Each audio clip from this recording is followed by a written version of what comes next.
तुमसा कोई नहीं, तुमसा कोई नहीं। अब है पूरा यकीन, तुमसा कोई नहीं, तुमसा कोई नहीं, तुमसा कोई नहीं। अब है पूरा यकीन, तुमसा कोई नहीं। यीशु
तुम सा कहीं नहीं, तुम सा कोई नहीं, तुम सा कहीं नहीं यीशु, अब है पूरा यकीन, तुम सा कोई नहीं।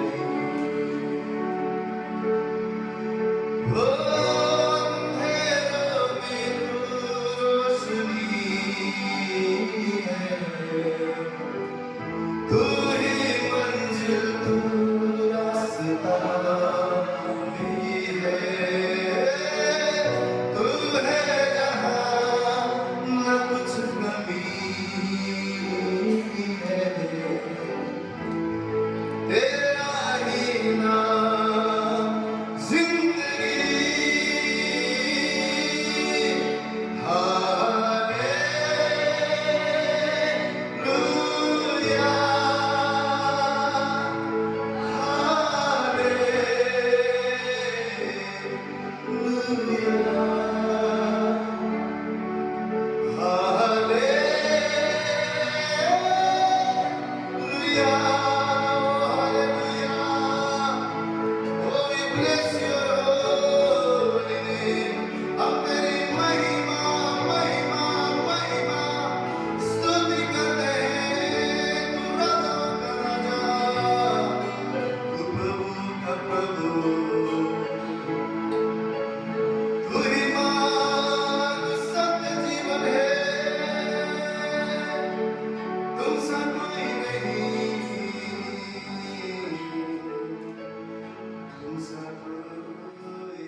यहोवा राजा है सामर से बना,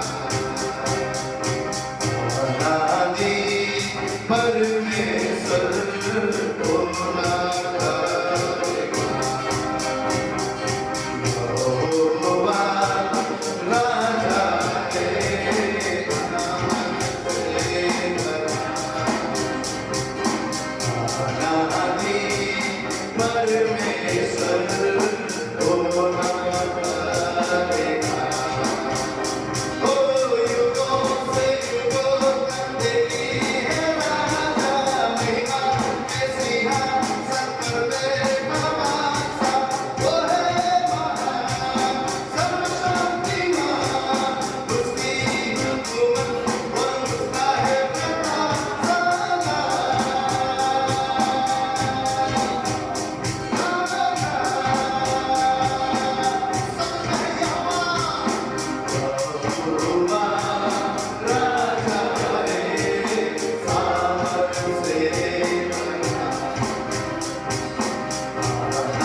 युगों से युगों तक की है राजा महिमा के सिंहासन पर बैठा बादशाह वो है महान सर्वशक्तिमान उसकी हुकूमत और उसका है प्रताप सदा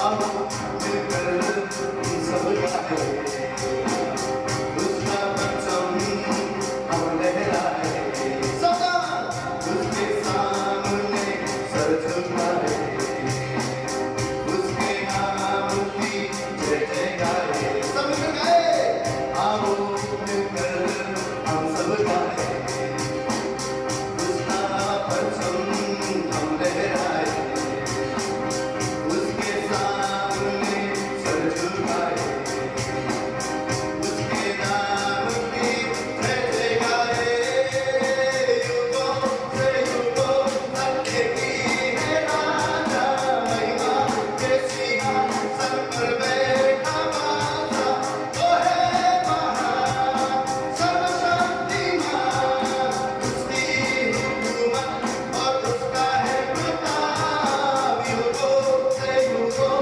तक की है राजा महिमा के सिंहासन पर बैठा बादशाह वो है महान सर्वशक्तिमान उसकी हुकूमत और उसका है प्रताप युगों से युगों तक की है राजा महिमा के सिंहासन पर बैठा बादशाह वो है महान सर्वशक्तिमान उसकी हुकूमत और उसका है प्रताप सदा ओ राजा सब कहे यहोवा यहोवा राजा है सामर्थ से ओ अनादि परमेश्वर रोना करेगा भाई हाथ को उठाकर युगों से युगों तक की है राजा महिमा के सिंहासन पर बैठा बादशाह वो है महान सर्वशक्तिमान उसकी हुकूमत और उसका है प्रताप युगों से युगों तक की है राजा महिमा के सिंहासन पर बैठा बादशाह वो है महान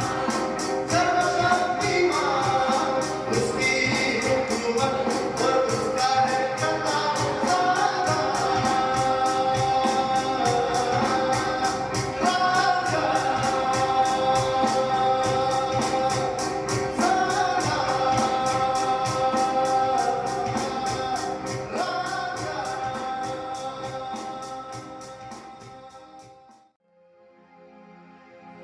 यीशु मेरा राजा यीशु मेरा आनंद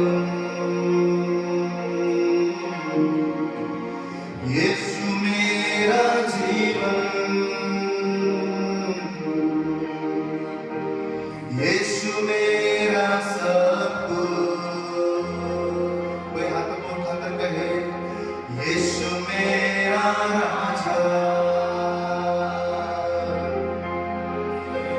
यीशु मेरा आनंद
आइए हम सब अपने बाइबल को खोलेंगे दूसरा तीमुथियुस उसका 2 अध्याय।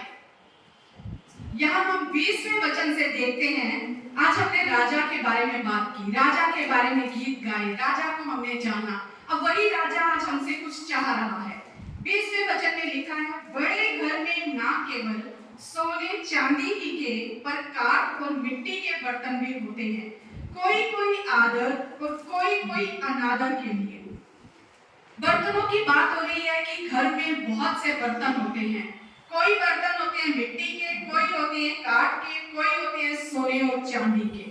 और वचन कह रहे हैं कोई आदर के और कोई कोई अनादर के लिए होता है। अलग अलग तरह के बर्तन होते हैं। हम सब जानते हैं घर में बर्तन, चाय पीने के लिए मिट्टी के कप रहते हैं, वो चीनी मिट्टी के रहते हैं, स्टील के बर्तन भी रहते हैं, और कईयों के घर में चांदी के भी रहते हैं। जो ज्यादा अमीर है उनके घर में सोने के भी बर्तन रहते हैं, उन्हें शौक होता है सोने के बर्तनों में खाने का, तो सोने चांदी के बर्तन होते हैं। और घरों में बर्तन, बाथरूम में भी कुछ बर्तन इस्तेमाल होते हैं, किचन में भी इस्तेमाल होते हैं, टॉयलेट में भी इस्तेमाल होते हैं, घर के बाहर भी कुछ बर्तन इस्तेमाल होते हैं। अलग अलग जगह पर अलग अलग बर्तन होते हैं। कोई बर्तन जो होते हैं जो किचन के हैं उन्हें हम ले जाके दूसरे जगह पे नहीं रखते, और जो बाथरूम के बर्तन हैं उन्हें उठाकर हम किचन में इस्तेमाल नहीं करते। अलग अलग बर्तन होते हैं, आदर के भी अनादर के भी। पर परमेश्वर का वचन कह रहा है, यदि कोई अपने आप को इनसे शुद्ध करेगा तो वह आदर का बर्तन और पवित्र ठहरेगा और स्वामी के काम आएगा और हर भले काम के लिए तैयार होगा। यहाँ कौन से बर्तनों की बात हो रही है? ना किचन के, ना बाथरूम के, ना घर के, पर यहाँ उन बर्तनों की बात हो रही है जो आप और मैं बर्तन हैं। हम सब वो मिट्टी के बर्तन हैं, और उन बर्तनों की यहाँ परमेश्वर बात कर रहा है। और वो कह रहे हैं, खुदा ये घर किसका है? परमेश्वर का। परमेश्वर के घर के लिए हम सब बर्तन हैं। और वचन कह रहा है, यदि कोई अपने आप को इनसे शुद्ध करेगा तो वह आदर का बर्तन और पवित्र ठहरेगा और स्वामी के काम आएगा और हर भले काम के लिए तैयार होगा। आप बर्तन हैं, और आज स्वामी ये चाहता है कि आप आदर का बर्तन बने, एक पवित्र बर्तन बने, शुद्ध बर्तन बने, वो बर्तन बने जो उस स्वामी के काम आए, उस स्वामी के काम आने वाला बर्तन। आज खुदा आपसे और मुझसे ये चाहता है, तुम ऐसा बर्तन बनो। और उसके लिए हमें क्या करना है? यदि कोई अपने आप को इनसे शुद्ध करेगा, किन से हमें शुद्ध करने की जरूरत है? अगर परमेश्वर का वचन 22वां वचन हम पढ़े, वहां लिखा है, जवानी की अभिलाषाओं से भाग। जवानी के मतलब ये नहीं कि सिर्फ जो यंग लड़के लड़कियां उनके लिए कहा गया है। परमेश्वर के राज्य में हम सब जवान हैं, हम सब, और हम सबके जीवन में अभिलाषाएं आती हैं। शरीर की अभिलाषाएं, आंखों की अभिलाषाएं, जीविका का घमंड, उनके बारे में हम जानते हैं। परमेश्वर का वचन क्या है? जवानी की अभिलाषाओं से भाग, जो शुद्ध मन से प्रभु का नाम लेते हैं उनके साथ धर्म और विश्वास और प्रेम और मेल मिलाप का पीछा कर। जो शुद्ध मन से प्रभु का नाम लेते हैं उनके साथ भागना है हमें, उनका साथ धर्म, विश्वास और प्रेम और मेल मिलाप का पीछा कर। कुछ चीजें हैं जो परमेश्वर कह रहा है, अपने आप को इनसे शुद्ध करो। और परमेश्वर का वचन कह रहा है, कुछ बातों से भागो और कुछ बातों का पीछा करो। हमें हमारे जीवन में ये पता होना चाहिए कौन सी ऐसी बातें हैं जिनसे हमें भागना है, कौन सी ऐसी बातें हैं जिनसे हमें अपने आप को शुद्ध करना है, और कौन सी ऐसी बातें हैं जिनका हमें पीछा करना है। क्योंकि जब हमें ये समझ नहीं होती, हम जानते नहीं है, तो हम किसी भी चीज के पीछे भागने लगते हैं। हम संसार के पास जब चीजें देखते हैं, हम कहते हैं हमें भी वो चाहिए, हमारे पास नहीं है, हमें भी वो चाहिए। लेकिन परमेश्वर का वचन यहाँ बता रहा है, कुछ चीजों से तुम्हें शुद्ध करना है अपने आप को, कुछ से भागना है और कुछ का पीछा करना है। और पीछा किसका करना है? धर्म का, विश्वास का, प्रेम का और मेल मिलाप का। और ये कहाँ मिलेगा आपको? ये कहाँ मिलेगा? वचन बता रहा है, जो शुद्ध मन से प्रभु का नाम लेते हैं उनके पास ये चीजें पाई जाती हैं। जो शुद्ध मन से, हमें समझना है शुद्ध मन क्या है, अशुद्ध मन क्या है, प्रेम क्या है और अशांति क्या होती है, नफरत क्या होती है। बांट दिया है परमेश्वर ने यहाँ। अगर तुम्हें वो बर्तन बनना है जो तुम पवित्र ठहरना चाहते हो, मेरे योग्य बनना चाहते हो, आदर का बर्तन। हम सबको आदर बहुत पसंद है, पर क्या आदर मांगने से मिलता है? अगर मैं कहूँ सब मुझे आदर दो, सब मुझे आदर दो, क्या आप मुझे आदर दोगे?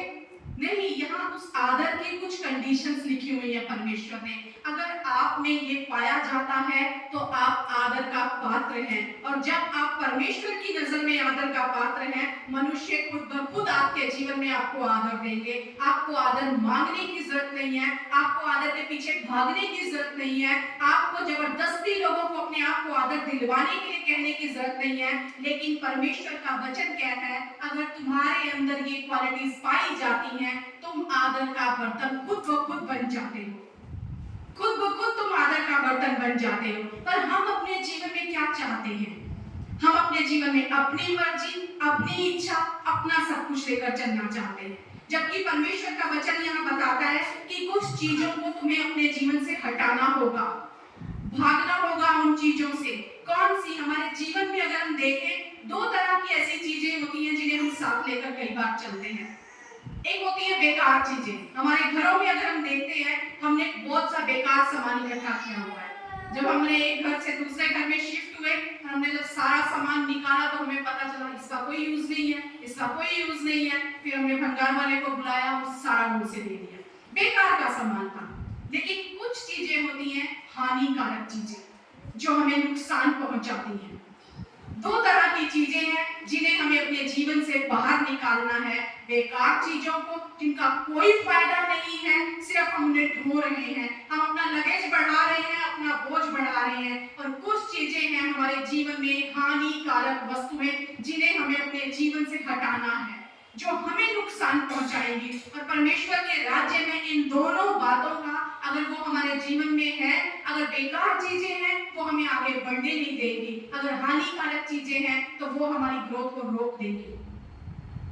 हमारे जीवन में हम आदर का बर्तन कैसे बन सकते हैं, इसकी जिम्मेवारी किसी और की बिल्कुल नहीं है। परमेश्वर का वचन यहाँ लिखा कह रहा है, क्या कह रहा है कि अपने आप को जो इनसे शुद्ध करेगा।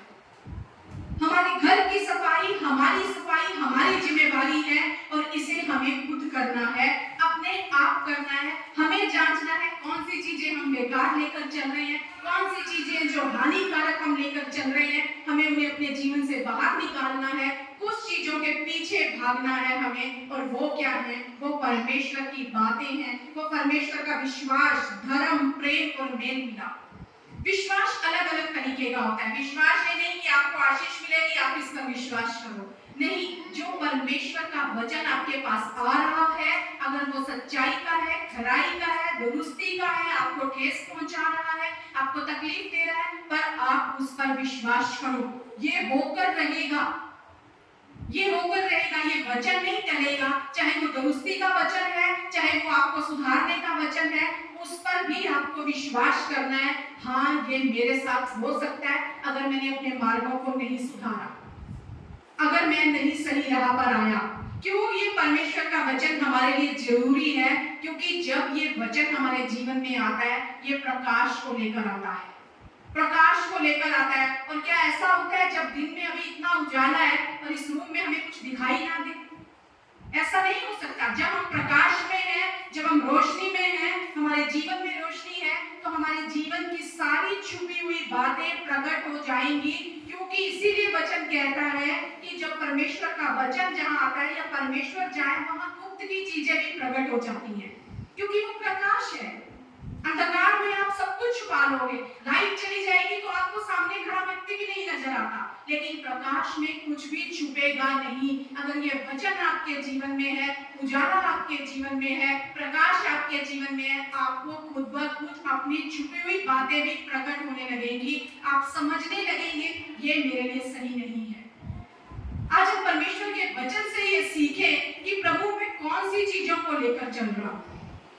कई बार हम खुद नहीं समझ सकते। हम सब बहुत बार हमने ये पढ़ा है कि अब्राहम लूत को साथ में लेकर आ गया था, जबकि परमेश्वर ने उसे नहीं कहा था।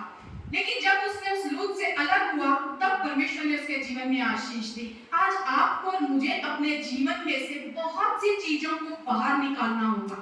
बहुत सी चीजों को कई बार हम सोचते हैं नहीं हम इसे सुधार लेंगे, हम इसे ठीक कर लेंगे, लेकिन परमेश्वर कहता है कि मैं जानता हूं तुम कितना सुधार सकते हो, पर कहीं ऐसा ना हो कि तुम ही बिगड़ जाओ, कहीं ऐसा ना हो तुम ही बिगड़ जाओ। अगर हम निकालते हैं निर्गमन की पुस्तक उसका 32वां अध्याय, तो हम यहाँ सब जानते हैं कि मूसा जो था, परमेश्वर ने मूसा को चुना था कि तू इस्राएलियों की अगुवाई करना, उन सब इस्राएलियों को वहां जंगल मिस्र देश से निकाल कर लेकर जाना, और तुझे मैं उनका अगुवा ठहराता हूं, तू उन्हें लेकर जाएगा।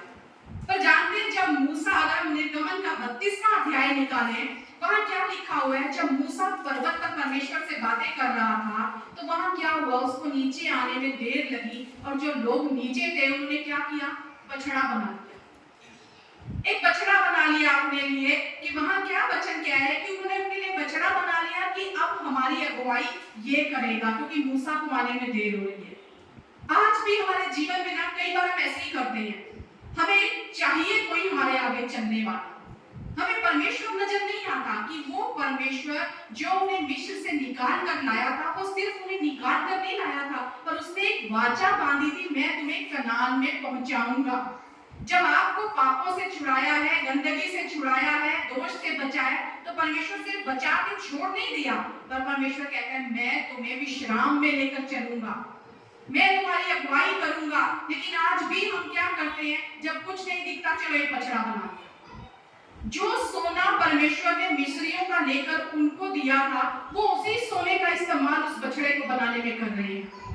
और क्या होता है जब परमेश्वर देखता है, अभी मूसा नीचे नहीं आया, लेकिन परमेश्वर ने पहले देख लिया, और उसे परमेश्वर ने क्या कहा कि देख ये क्या कर रहे हैं, क्या कर रहे हैं ये। और एक वचन अगर हम पढ़े 32वें अध्याय का 9वां वचन, तो वहां परमेश्वर ने क्या कहा मूसा से, यहोवा ने मूसा से कहा मैंने इन लोगों को देखा और सुन वे हठीले हैं, अब मुझे मत रोक, मेरा कोप उन पर भड़क उठा है जिससे मैं उन्हें भस्म करूं, परंतु तुझसे एक बड़ी जाति उपजाऊंगा।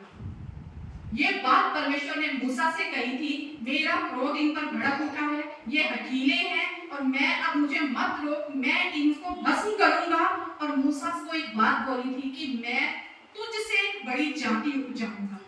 पर मूसा क्या करता है, मूसा क्या बोलता है 32वें अध्याय का 32वें वचन में अगर देखते हैं, पहले तो यही देखते हैं, तो मूसा क्या कर रहा है 11वें वचन में, परमेश्वर को मनाने लग गया है। और फिर 32वें वचन में मूसा क्या बोलता है, तो भी अब तू उनका पाप क्षमा कर, नहीं तो अपनी लिखी हुई पुस्तक में से मेरे नाम को काट दे। मूसा कह रहे हैं इनको तो क्षमा कर इनके पाप, नहीं तो मेरा नाम काट दे उस पुस्तक में से। परमेश्वर मूसा को कह रहा है मैं तुझसे एक जाति उपजा दूंगा, मैं तेरे लिए एक जाति उपजा दूंगा, ऐसी बड़ी जाति, ऐसे लोग तुझे दूंगा, क्योंकि ये हठीले हैं, ये नहीं सुनते, ये मेरे विरुद्ध पाप कर रहे हैं। लेकिन मूसा क्या कर रहा है, उनके लिए परमेश्वर को मना रहा है। हाँ, परमेश्वर ने ही मूसा को चुना था, लेकिन परमेश्वर ने शुरुआत में ही वहां ये कह दिया था मैं इनको भस्म करूंगा। उसके बाद अगर हम देखते हैं वचन 34वें वचन में भी हम देखें, जब मूसा ये बात कहता है मेरे नाम को काट दे वहां से, तो 34वें वचन में क्या लिखा है, परमेश्वर कहता है अब तू जाकर उन लोगों को उस स्थान में ले चल जिसकी चर्चा मैंने तुझसे की थी। देख मेरा दूत तेरे आगे आगे चलेगा, परंतु जिस दिन मैं दंड देने लगूंगा उस दिन उनको इस पाप का भी दंड दूंगा। तो परमेश्वर ने वो पहले ही बोल दिया था मैं इस पाप का भी दंड दूंगा। निर्गमन 32वें अध्याय का 34वां वचन यहाँ कह रहा है, परमेश्वर कह रहा है आगे तो चलूंगा इनके, तेरे कहने पे मैं चल रहा हूँ, लेकिन याद रख अगर इन्होंने फिर कुछ ऐसा किया, आज वाले पाप को भी मैं याद रखूंगा। और अगर हम पढ़ते हैं गिनती का 20वां अध्याय, तो वहां पर क्या होता है, परमेश्वर मूसा को 2 बार जब बोलते हैं चट्टान से बात करने को, पहली बार तो उसको बात करने को उसने बात करी, दूसरी बार जब उसे बोला बात कर, तो उसने क्या किया, वहां बोला सिर्फ बात कर उससे, लेकिन उसने क्या किया, लाठी उठाकर उस चट्टान पर मार दी, लाठी उठाकर उस चट्टान पर मार दी। और वचन क्या बताता है कि मूसा इतना फ्रस्ट्रेट हो गया था उनसे, इतना उनके कारण वो दुखी हो गया था, बार बार वो वही काम करते थे। बार बार मूसा से हम पढ़ते हैं कि मूसा क्या कहता है, अरे तुम हठीले हो, कब तक पाप करते रहोगे, कब तक परमेश्वर को क्रोध दिलाते रहोगे। और क्या हुआ, वो परमेश्वर ने जिसने कहा तू इस चट्टान से बात कर, मूसा को शायद समझ ही नहीं आया।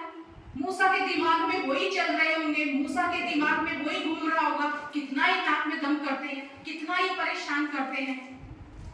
जबकि वही मूसा पहले उनके पाप क्षमा करने के परमेश्वर को मना रहा है, और वही मूसा उनको बार बार ये भी कह रहा है पाप मत करो, मत करो, परमेश्वर को क्रोध मत दिलाओ, तुम्हें दंड मिलेगा। लेकिन क्या हुआ, जिस मूसा को परमेश्वर ने कहा था तेरे लिए बड़ी जाति उपजाऊंगा, उसी मूसा को परमेश्वर कहते हैं तू कनान देश में नहीं जाएगा।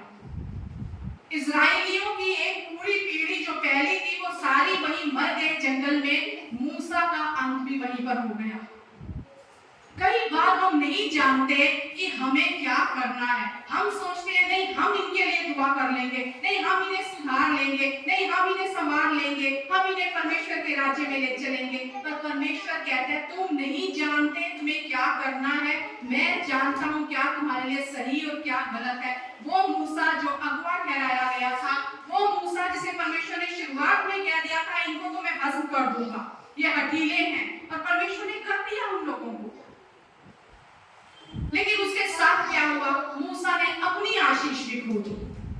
मूसा ने अपनी आशीष भी खो दी। अगर हम अपने जीवन से कुछ बातों को जब नहीं निकालते ना, यही कारण हमारे जीवन में हमारी ग्रोथ के रुक जाने का, हमारी आशीषों के रुक जाने का, या अपनी आशीषों से दूर रहने का कारण होता है। कई बार यही कारण था अब्राहम का लूत को साथ साथ लेकर चलना। उसने लूत को छोड़ा, उसने अपने जीवन में उन आशीषों को पाया। आप अपने जीवन में किसको साथ लेकर चल रहे हो?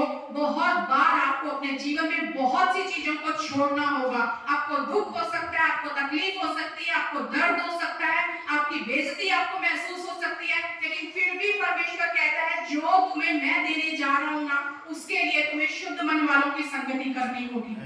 हठीले लोग, पाप से भरे लोग, दंडित लोग, ऐसे लोगों के साथ अगर तुम रहोगे, तुम्हारी आशीष भी तुम खो दोगे, तुम्हारी आशीष भी तुम खो दोगे। परमेश्वर क्या है, मैं तुम्हें आदर का बर्तन बनाना चाहता हूँ ताकि तुम पवित्र ठहरो, आदर का बर्तन ठहरो, स्वामी के काम आओ और हर एक भले काम के लिए तैयार रहो। अगर हम रोमियो की पत्री निकालते हैं, उसके 6वें अध्याय में अगर हम पढ़े तो वहां बहुत खूबसूरत तरीके से परमेश्वर के वचन को पढ़ सकते हैं। क्यों परमेश्वर हमें ये कहते हैं बात कि तुम आदर का बर्तन ठहरो, शुद्ध रहो, क्योंकि हमें शुद्धता उस परमेश्वर की ओर से मिली है। उस परमेश्वर की ओर से हमें शुद्धता मिली है, उसने हमें उस पाप से छुड़ाया है, और वो परमेश्वर आज कहता है फिर पाप मत करो। ये पाप है हर एक चीज। अगर हम कहें पाप क्या है, तो परमेश्वर की बात को ना सुनना वो भी पाप है। इब्रानियों के 3 अध्याय में परमेश्वर ने लिखा है इनके मन कठोर हो चुके हैं, इन्होंने मुझे परखा, इन्होंने मुझे जांचा, इन्होंने 40 साल मेरे कामों को देखा, उसके बावजूद ये फिर जाते हैं, इनके मन भटकते रहते हैं, इनके मन कठोर हो चुके हैं। और वहां लेकर कहता है तुम चौकस रहो कि तुम कहीं ऐसे ना बन जाना। ये सब पाप है। जब हम उस परमेश्वर की बात को सुनते हैं और अनसुना कर देते हैं ना, हम दर्शाते हैं अरे हमें क्या परवाह है। जैसे हम लोगों को समझते हैं वैसे ही हम परमेश्वर को भी समझते हैं। हम सोचते हैं हम लोगों को चला देते हैं, हम परमेश्वर को भी चला देंगे। जब हम परमेश्वर के वचन को अहमियत नहीं देते ना, सिर्फ यही कारण है। परमेश्वर कहता है कहाँ रहा मेरा आदर, कहाँ रहा? दुनिया में आदर मांगते हैं, लोगों से आदर मांगते हैं, कम्युनिकेशन से आदर मांगते हैं। परमेश्वर कहता है तूने मेरा आदर कब किया? कहाँ रहा मेरा आदर? अगर तुम मेरा आदर करोगे तो सब तुम्हारा आदर करेंगे। क्या ये बातें तुम्हें पाई जाती हैं? क्या तुम मेल मिलाप का पीछा कर रहे हो? क्या तुम्हें प्रेम नजर आता है? क्या तुम्हें विश्वास नजर आता है? क्या तुम धर्म के काम करते हो? तुम्हारा तो अपना मन इतना अशुद्ध है। आज परमेश्वर आपको और मुझे आदर का बर्तन बनाना चाहता है। वो ये नहीं चाहता कि हमें लोगों से आदर मांगना पड़े। आदर मांगा नहीं जाता, आदर कमाया जाता है। और वो खुदा कहता है तुम मेरा आदर नहीं करते, कहाँ रहा मेरा आदर? क्योंकि तुम मुझे लूटते हो, सही दशमांश नहीं लाते, तुम जो बलिदान चढ़ाते हो, पुराना नियम में बलाकी में हम पढ़ सकते हैं। वो परमेश्वर आपको और मुझे हर समय देखता है, जांचता है, परखता है किस रीति से हम चल रहे हैं। इसीलिए आज खुदा कहता है आदर का बर्तन बनना चाहते हो ना, तो तुम्हें काम करना पड़ेगा, इन चीजों को अपनाना पड़ेगा। रोमियो की पत्री उसके 6वें अध्याय में परमेश्वर कहते हैं पाप तुम्हारे नश्वर शरीर में राज्य ना करे। कौन हम में राज्य करे? परमेश्वर हम में राज्य करे। परमेश्वर हम में राज्य करे, ना कि पाप हम में राज्य करे। वो कहते हैं तुम उसकी लालसाओं के अधीन ना रहो। तुम पाप की लालसाओं के अधीन ना रहो, ना अपने अंगों को, 6 अध्याय के 12वें वचन से मैं पढ़ रही हूँ, और ना अपने अंगों को अधर्म के हथियार होने के लिए पाप को सौंपो, पर अपने आप को मरे हुओं में से जी उठा जानकर परमेश्वर को सौंपो, और अपने अंगों को धर्म के हथियार होने के लिए परमेश्वर को सौंपो। जब हम पाप करते हैं तो हम अपने आप को उस पाप का अधिकार में दे देते हैं। हम उसमें दे देते हैं अपने अंगों को, अपनी आंखों को, अपने हाथों को, अपने पांव को, अपनी इस जुबान को हम उस पाप के लिए दे देते हैं। और किस तरह पाप हम पर राज्य करने लगता है, क्योंकि कई बार हम पाप के लिए गंभीर नहीं होते। हमें ऐसा लगता है झूठ बोल दिया तो चलिए, छोटा सा तो झूठ था, कुछ भी बोल दिया छोटा सा। अगर दूसरा तीमुथियुस में देखें तो यहाँ पहले ऊपर पौलुस 14वें वचन से अगर हम पढ़ते हैं, आप घर जाके पढ़ सकते हैं, तो वो क्या बता रहा है कि कौन सी चीजों को फेंकना है। वो क्या है? शब्दों पर तर्क वितर्क ना किया करो, बिना मतलब की बातों के ऊपर तो उलझा मत करो। दूसरी बात तो 16वें वचन में क्या है? अशुद्ध बकवास से बचे रहो तुम लोग। और वो फिर क्या कह रहे हैं कि तुम जो हो ना, जैसे काम अच्छे करोगे, जैसे तुम चलोगे, तो अगर हम 19वें वचन में देखें तो वहां लिखा है प्रभु अपनों को पहचानता है। कई बार हमें लगता है किसी ने हमारे साथ गलत किया, सारा सुना ले हम इसको, बोल ले हम इसको, बोलने वाला बोल के सोचता है देखा मैंने सुना दिया। अरे परमेश्वर कह रहा है कि तर्क वितर्क मत करो, ये तुम्हारी बातें नहीं है, मैं जानता हूं ना। जब हम किसी से बहस करते हैं, किसी से उलझते हैं, फिजूल की बातें करते हैं, पता है हम क्या दिखाते हैं? हम अपने परमेश्वर को नहीं जानते। हम सोचते हैं हम अपनी लड़ाई खुद लड़ लेंगे, मैं सबको बता लूं मैं सही हूं, मैं सामने वाले को बता लूं मैं सही हूं। यह वचन क्या कह रहा है? प्रभु अपनों को पहचानता है। आपको लड़ने की जरूरत नहीं है, आपको अपने मुख से निकलने वाले शब्दों पे कंट्रोल करने की जरूरत है। आपको नहीं तर्क वितर्क में पड़ना, नहीं अशुद्ध बकवास, मतलब जिसका कोई फायदा नहीं, जो आपको अशुद्ध करती है। मुख से जो हमारे निकलता है वो हमें शुद्ध और अशुद्ध ठहराता है। परमेश्वर आपको पहचानता है और आपको जरूरी है अपने परमेश्वर को पहचानना। मेरी लड़ाइयां मेरा परमेश्वर लड़ सकता है, क्या कर रहा हूं मैं, कहां सही हूं कहां गलत हूं, परमेश्वर जानता है। वो कह रहे हैं कि अपने आप को उस पाप के अंगों को, अपने आप को पाप के लिए मत सौंप दो, उसके पास मत सौंप दो। क्या करता है पाप? जब वो हम पर अधिकार कर लेता है। आप जानते हैं पाप क्या करता है? दानियल की पुस्तक को अगर हम निकालें, वहां पर हम पढ़ सकते हैं, सब खोलेंगे अपनी बाइबल को, दानियल की पुस्तक, उसका पहला अध्याय अगर हम देखें वहां क्या लिखा हुआ है। दानियल पहले अध्याय में लिखा है कि परमेश्वर ने वहां क्या किया। वहां लिखा है यहूदा के राजा यहोयाकीम के राज्य के 3रे वर्ष में बेबीलोन के राजा नबूकदनेस्सर ने यरूशलेम पर चढ़ाई करके उसको घेर लिया।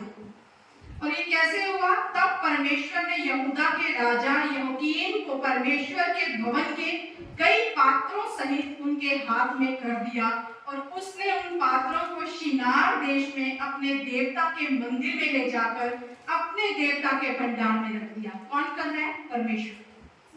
सब कुछ उसके अधीन कर दिया। वो बर्तन भी ले गया परमेश्वर के भवन के, और उसने क्या किया? वो बर्तन ले जाकर उसने कहां रख दिए? अपने देवता के भंडार में।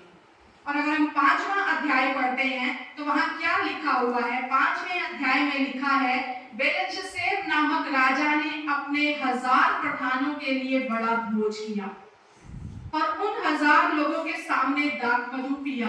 दाखमधु पीते पीते बेलशस्सर ने आज्ञा दी कि सोने चांदी के जो पात्र उसके पिता नबूकदनेस्सर ने यरूशलेम के मंदिर में से निकाले थे उन्हें लाया जाए, कि राजा अपने प्रधानों और रानियों और रखेलियों समेत उनमें पिए।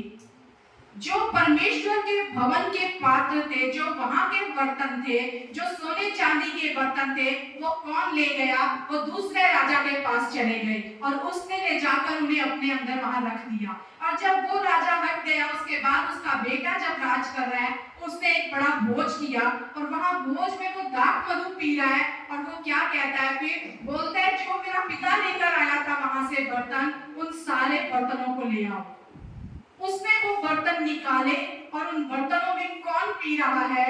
वचन कहता है उसने अपने प्रधानों, रानियों और रखेलियों समेत उसमें पिया। अशुद्ध कर रहा है उन बर्तनों को।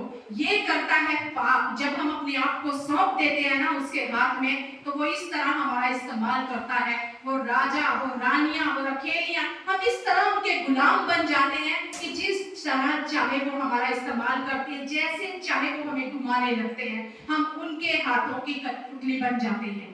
परमेश्वर कह रहा है शुद्ध बर्तन बनो, मेरे मंदिर के बर्तन बनो, वो पात्र बनो जो आदर के हैं, जो पवित्र हैं, जो स्वामी के काम आए और भले काम के लिए तैयार करो। जब हम इस पाप को अपने ऊपर राज्य करने देते हैं, कैसे वो सारे बर्तन गए? क्योंकि इस्राएलियों ने परमेश्वर को क्रोध दिलाया, पाप किया, बार बार उससे फिर जाते थे। परमेश्वर को क्रोध आया और परमेश्वर ने सब कुछ उस राजा के अधीन कर दिया। जब हम बार बार वही गलतियां दोहराते हैं, ना वचन की सुनते हैं, ना किसी परमेश्वर की सुनते हैं, ना पवित्र आत्मा की सुनते हैं, बार बार अपनी मर्जी करते हैं, परमेश्वर अधिकार दे देता है कि जा, जो तुझे करना है कर ले।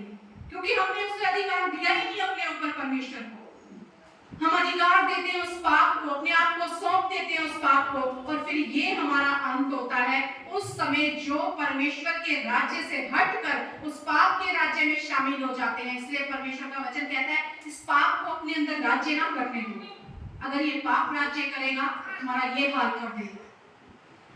वो इस तरह तुम्हें इस्तेमाल करेगा।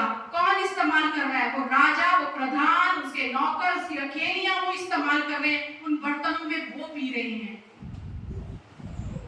परमेश्वर आज आपसे और मुझसे ये चाहता है, सिर्फ मैंने निकाल दिया उस गंदगी से और छोड़ दिया इतना नहीं, मैंने तुम्हारे लिए विश्राम रखा है, मैंने तुम्हारे लिए आशीषें रखी हैं। बढ़ो, उठो, उसमें पहुंचने की कोशिश करो। इस पाप से अपने आप को हटाओ। कहां बैठे हो, कहां क्या कर रहे हो, तुम्हें समझने की जरूरत है। एक ही राजा है और उसका राज्य युगों ने युग तक बना रहेगा। पर आज भी हम अपने लिए बछड़े तैयार कर लेते हैं, वही चीजें इस्तेमाल करते हैं जो परमेश्वर ने हमें अपने राज्य के इस्तेमाल करने के लिए दी हैं। उसी सोने का इस्तेमाल हम वही बछड़े गाड़ रहे हैं, आज वही बछड़े बना रहे हैं। मैं नहीं जानती आपने आज कौन से बछड़े अपने जीवन में तैयार किए हैं, लेकिन परमेश्वर कहता है उन्हें पीस डालो, उन्हें चूरा कर दो और उन्हें फेंक दो अग्नि में। अगर तुम्हें आदर का बर्तन बनना है, अगर तुम्हें आदर का बर्तन बनना है। आखिरी सॉन्ग हमने क्या गाया था आज? परमेश्वर का सॉन्ग हमने गाया जो उसमें क्या लिखा है? पवित्र मुझे बना दे। कौन बनाएगा पवित्र? पवित्र मुझे बना दे प्रभु, शुद्ध मुझे कर दे। कौन कर सकता है? ये हकीकत है, हम खुद से कुछ नहीं कर सकते। हम कभी भी पाप पर जय नहीं प्राप्त कर सकते। हम कभी भी बहुत बार हम बहुत सी चीजें, रूल रेगुलेशन अपने लिए बनाते हैं, सब विफल हो जाते हैं। कौन है जो हमें शुद्ध कर सकता है? कौन है जो हमें परमेश्वर के जैसा बना सकता है? वो है पवित्र आत्मा। और ऐसा नहीं है कि वो हमारे पास नहीं है। परमेश्वर ने कहा जब मैं जा रहा हूँ, प्रभु यीशु मसीह का सहायक तुम्हें देकर जा रहा हूँ। तुम खुद कुछ नहीं कर सकोगे, ये सहायक तुम्हारी सहायता करेगा। पर क्या तुम बनना चाहते हो आदर का पात्र? क्यों प्रभु कहते हैं हमेशा इस अग्नि से भरे रहो, हमेशा इस आग से, खोलती हुई आग से बने रहो तुम लोग? क्यों? क्योंकि परमेश्वर के वचन से ही हम देखते हैं। अगर हम प्रेरितों की पुस्तक निकालें, उसका 28वां अध्याय, वहां क्या लिखा हुआ है? 28वें अध्याय में अगर हम पढ़ते हैं तो वहां पर हम एक बात देखते हैं। 28वें अध्याय में अगर हम चलें, हम सब निकालेंगे अपनी बाइबल। वहां लिखा है कि जब ये लोग पौलुस के साथ में जो उसके साथी थे, जब बच गए, वो एक जहाज उनका डूबने वाला था, वहां से बच के जब वो लोग निकले बाहर, तो वहां परमेश्वर के उनके ऊपर काफी कृपा हुई, परमेश्वर ने उन्हें बचाया। उसके बाद वो एक टापू पे पहुंचते हैं और वहां कुछ लोग उन्हें संभाल लेते हैं, उन लोगों के पास में आते हैं। और वचन क्या कहता है? दूसरे वचन से हम पढ़ेंगे, वहां के निवासियों ने हम पर अनोखी कृपा की, क्योंकि मैं बरसने के कारण ठंड थी, इसलिए उन्होंने आग सुलगाकर हम सबको ठहराया। जब पौलुस ने लकड़ियों का गड्ढा बटोर कर आग पर रखा तो एक सांप आंच पाकर निकला और उसके हाथ से लिपट गया। क्या हुआ? जब आग जली तो वहां पर क्या हुआ? आंच पाकर एक सांप निकल आया। अगर हम इसका अर्थ समझें तो परमेश्वर की पवित्र आत्मा, परमेश्वर का अभिषेक जब हमारे जीवन में बढ़ता जाता है, जब हम उसकी हजूरी में बढ़ते जाते हैं, जब हम उसकी संगति में बढ़ते जाते हैं, तो ऐसा हो ही नहीं सकता कि हमारे अंदर उस खुदा की आग जलनी ना शुरू हो।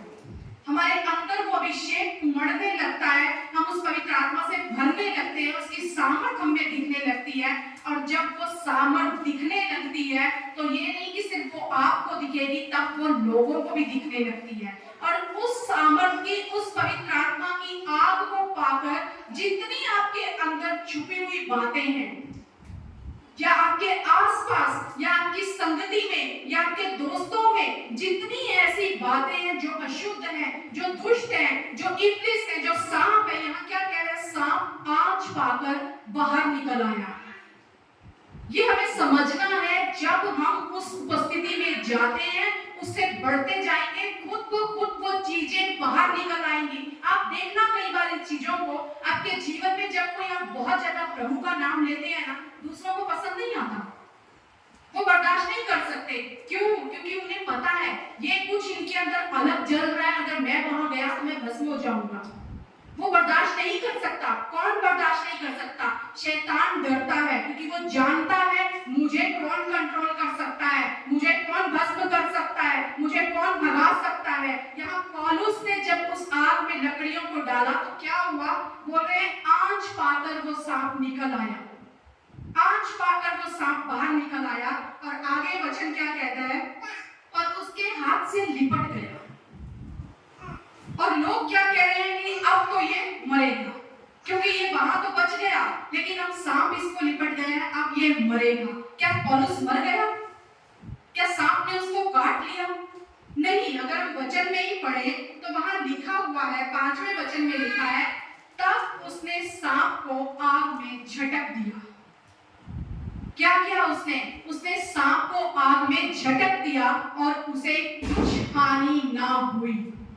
जब आपके अंदर वो आग जल रही है, जब आपके अंदर वो अभिषेक है, सांप तो उजागर होंगे, प्रकट होंगे, लेकिन याद रखो वो आपको अगर लिपटेंगे भी ना, तो आपके अंदर जो है ना, वो इतना सामर्थ्य है उससे जो बाहर है, जो आपको लिपटने की कोशिश कर रहा है, उससे सामर्थ्य वो है जो आपके अंदर है, और आप उस सांप को झटक सकते हैं।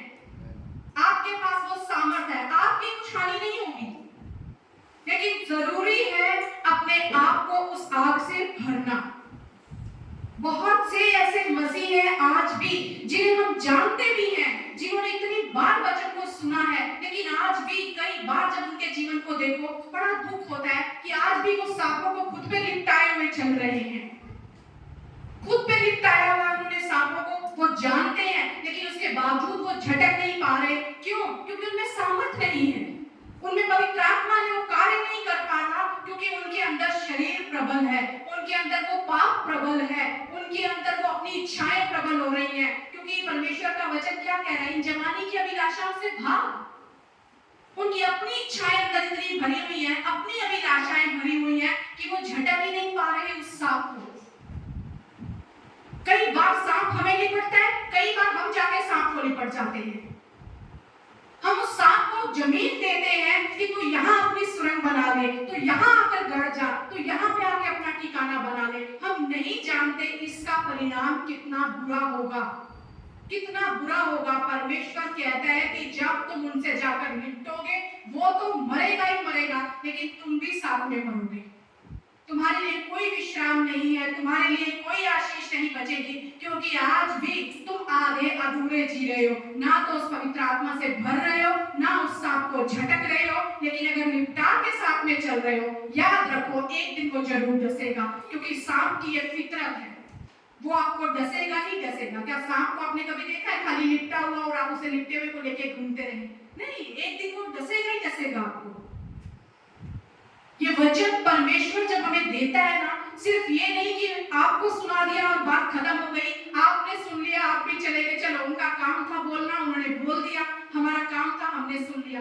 अगर आप जीवन में अपने जीवन को सुधारना चाहते हैं, बनाना चाहते हैं, उस राजा के लिए इस्तेमाल होना चाहते हैं जो महिमा के सिंहासन पर बैठा है, मत अपने आप को सौंप दो किसी की भी सेवा के लिए।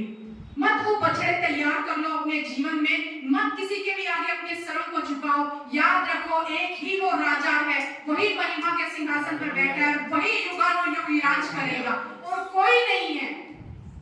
आज हमें लगता है चलो इससे आशीर्वाद ले लेते हैं, उसके आगे सिर झुका लेते हैं, उसके आगे सिर झुका लेते हैं। अरे एक राजा है, हमने खुद अपने रास्ते बंद किए हुए हैं, वो दीवारें खड़ी की हुई हैं, कहीं हमने बछड़े खड़े किए हुए हैं, कहीं हमने सांप लिपटाए हुए हैं, कहीं हमने अपने अंदर वो गंदगी भरी हुई है इतनी ज्यादा, कहीं वो अभिलाषाएं भरी हुई हैं कि वो रास्ता ब्लॉक किया हुआ है हमने।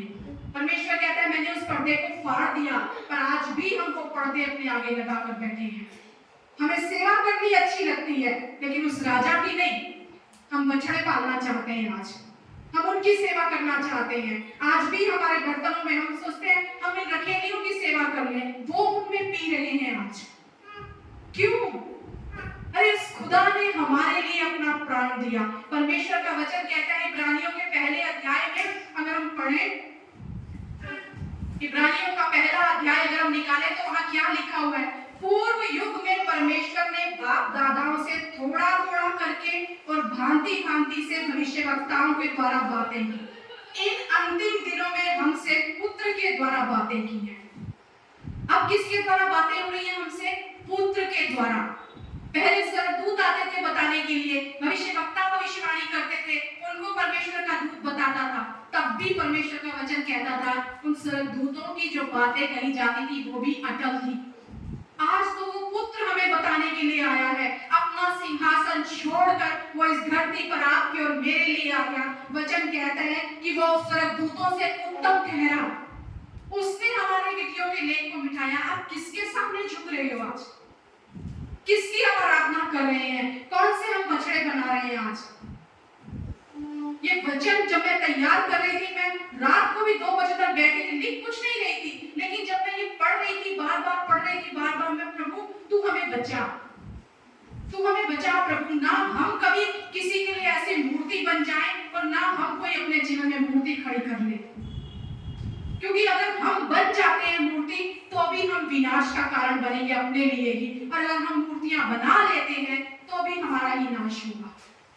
एक ही है, एकमात्र राजा है, एक ही अधिपति है आपका, एक ही महिमा में सिंहासन पर बैठा राजा है। सिर्फ उसकी आराधना करो, सिर्फ उसके आगे झुको, सिर्फ उससे प्रार्थनाएं करो। हम प्रार्थना करने वाले माध्यम हैं, हम परमेश्वर नहीं हैं जो हम ये कहें मैंने प्रार्थना की उत्तर आ गया। नहीं, परमेश्वर कहता है मैं अपने नाम के निमित्त तुम्हारे जीवन में काम करता हूँ। हम याद रखें, अगर हम सेवा में अगुवाई में हैं, हर दिन हम याद रखें, परमेश्वर कहता है मैं अपनी महिमा किसी को नहीं देता। अगर हम महिमा चुराने वाले बनेंगे, हम भी उसी हर्ष में शामिल हो जाएंगे। वो अपनी महिमा किसी को नहीं देता। और जब हम ये कहते हैं ना मैंने प्रार्थना की और ये उत्तर आ गया, हम उस खुदा की महिमा को चुरा लेते हैं, हम उस महिमा को चुरा लेते हैं। क्या हम परमेश्वर से बड़े बन गए? अरे परमेश्वर धन्यवाद कि तूने हमें इस्तेमाल किया, हम इस हमारे द्वारा एक प्रार्थना हुई, उसका उत्तर आया। प्रभु हमारा विश्वास बढ़ा कि हमारा खुदा हमारे साथ है, हमें हम दुआ करते हैं वो सुनता है।